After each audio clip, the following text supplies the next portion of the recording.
Hi viewers welcome to Telugu sports. ముందుగా ఈ video చూస్తున్న వాళ్ళందరికీ చిన్న రిక్వెస్ట్. ఐపీఎల్ 2025 పరంగా ఎలాంటి అప్డేట్స్ కావాలన్నా, weather report, toss report, playing 11 update, cricket పరంగా ఎలాంటి information up to date follow అవ్వాలనుకుంటున్నారా? అయితే ఈ వీడియో డిస్క్రిప్షన్లో మా తెలుగు స్పోర్ట్స్ టెలిగ్రామ్ ఛానల్ లింక్ని నేను ప్లేస్ చేస్తాను. మీలో ఎవరైనా మా తెలుగు స్పోర్ట్స్ టెలిగ్రామ్ ఛానల్లో జాయిన్ అవ్వని వాళ్ళు ఉంటే వెంటనే వెళ్ళి జాయిన్ అయిపోండి. అన్ని అప్డేట్స్ అందుబాటులో ఉంటాయి మీకు అక్కడ.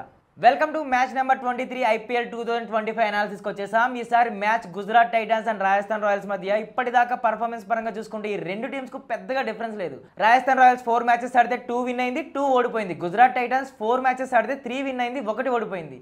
గుజరాత్ టైటన్స్ ప్లేయర్స్ కన్సిస్టెంట్గా పర్ఫామ్ చేస్తున్నారు. శుభ్మన్ గిల్ ఎప్పుడూ ఫామ్లోనే ఉంటాడు. జాస్ బట్లర్ డీసెంట్గా ఆడుతున్నాడు. సాయి సుదర్శన్ పర్వాలేదు. రీసెంట్గా వాషింగ్టన్ సుందర్ వచ్చి సూపర్గా ఆడాడు. రూదర్ఫర్డ్ కూడా మంచి టచ్లోనే ఉన్నాడు. బౌలింగ్లో సిరాజ్ అయితే భయపెడుతున్నాడు.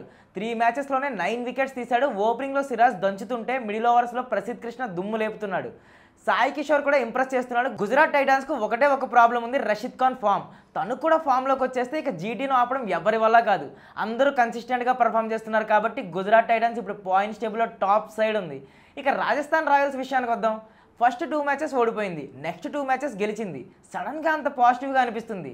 యశస్వి జైస్వాల్, సంజు శాంసన్, రియాన్ పరాగ్, నితీష్ రాణా, హిట్ మేయర్, ధ్రువ్ జురెల్ ఇలా అందరూ ఫామ్లోనే ఉన్నారు.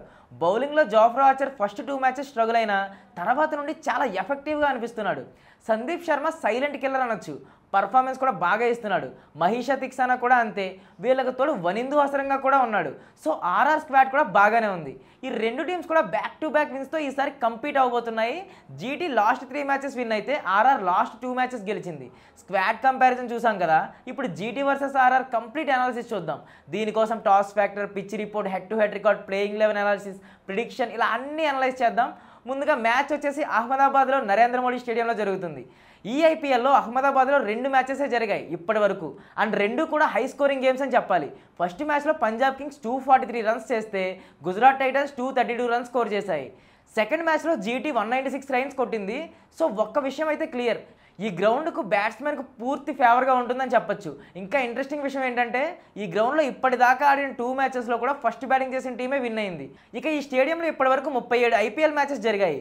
ఇందులో బ్యాటింగ్ ఫస్ట్ చేసిన టీం 17 సార్లు విన్ అయితే బ్యాటింగ్ సెకండ్ చేసిన టీం 20 సార్లు విన్ అయింది.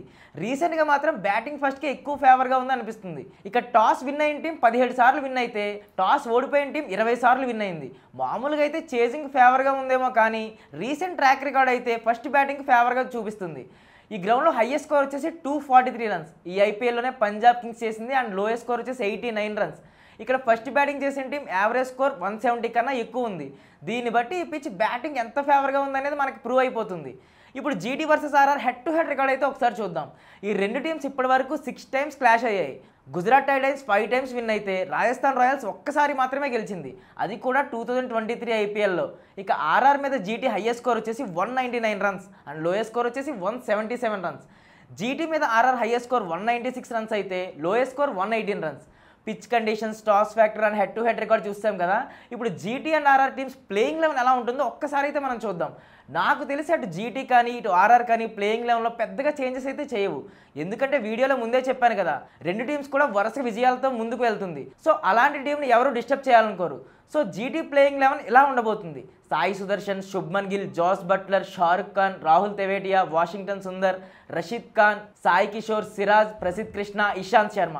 ఇంపాక్ట్ బ్యాటర్గా రూదర్ఫర్డ్ వస్తాడు. ఇక్కడ నేను పర్సనల్గా ఇషాంత్ శర్మ ప్లేస్లో క్వాడ్జిను ఆడిస్తే బాగుంటుందని అనుకుంటున్నాను. ఎలాగో జీటీ ప్లేయింగ్ 11లో గ్లెన్ ఫిలిప్స్ని ఆడించట్లేదు. సో ఇంకో ఓవర్సీస్ ప్లేయర్కు ఛాన్స్ ఉంది. ఇషాంత్ శర్మ రన్స్ లీక్ చేస్తున్నాడు కాబట్టి మరి దీనికి తగ్గట్లు ఏమైనా చేంజ్ చేస్తారా లేక ఇషాంత్కు మరో మ్యాచ్ ఛాన్స్ ఇస్తారని చూడాలి. మరి రాజస్థాన్ రాయల్స్ ప్లేయింగ్ 11 విషయానికి వస్తే Yashasvi Jaiswal, Sanju Samson, Nitish Rana, Riyan Parag, Dhruv Jurel, Hetmyer, Hasaranga, Jofra Archer, Maheesh Theekshana, Yudhvir Singh, Sandeep Sharma. Impact బౌలర్గా కుమార్ కార్తికేయ వస్తాడు. ఈ రెండు టీమ్స్ పరంగా చూస్తే బ్యాటింగ్ బౌలింగ్లో రెండు కూడా స్ట్రాంగ్గానే ఉన్నాయి. అయితే ఆర్ఆర్ కన్నా జీటీ ఒకే ఒక్క లెవెల్ ఎక్కువగా ఉందనిపిస్తుంది. అండ్ అలాగే జీటీకి హోమ్ అడ్వాంటేజ్ కూడా ఉంది. సో ఈ మ్యాచ్లో జీటీ విన్ అవుతుందని నేను అనుకుంటున్నాను. మీకు క్లియర్ ప్రిడిక్షన్ కావాలి అనుకుంటే మా Telugu sports Telegram channel link నేను డిస్క్రిప్షన్లో ఇస్తాను. మీలో ఎవరైనా మా తెలుగు స్పోర్ట్స్ టెలిగ్రామ్ ఛానల్లో జాయిన్ అవ్వని వాళ్ళు ఉంటే వెంటనే వెళ్ళి జాయిన్ అయిపోండి. మీకు అక్కడ అన్ని రకాల అప్డేట్స్ అందుబాటులో ఉంటాయి.